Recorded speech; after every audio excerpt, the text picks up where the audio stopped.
أن الإشكال ما يزال موجودا، بمعنى أن الناس حين يخرجون للاحتجاج في الشارع فذلك يوازي الألم الذي يتسلط على جسد المريض فيضطرب ولا يكون مرتاحا. جسد عنده ما يأكل وما يشرب وكافة شروط الراحة لا يضطرب إلا إذا بطبيعة الحال تسلط عليه الجان، هذا شيء آخر.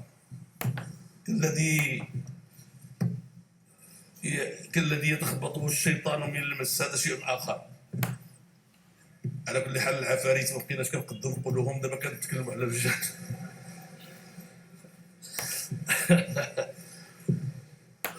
الذي يتخبطه الشيطان من المس، فهذا الجسد الذي معنى ذلك أن هنالك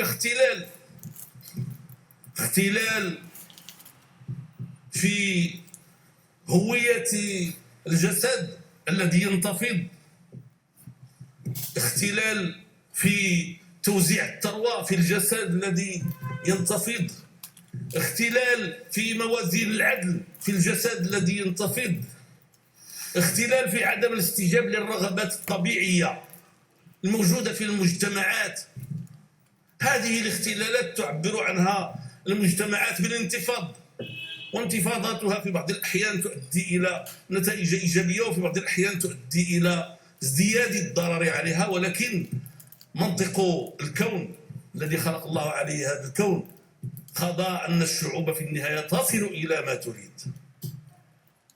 فنحن عندنا شاعر يقول: إذا الشعب يوما أراد الحياة فلا بد أن يستجيب القدر. فلهذا من المعقول أن الحكومات والنخب الاقتصادية والنخب الثقافية والتي تكون في مجموعها الفئات المستفيدة عادة، هذا دائما عبر التاريخ، مهما حاولنا إلغاء النومنكلاتورة فلا سبيل لإلغائها. الأقوياء يضعون لأنفسهم السعة الكاملة واللازمة، وتبقى الفئات الأخرى التي تستطيع في بعض الأحيان أن تحتج وتنتفض وفي بعض الأحيان لا تستطيع.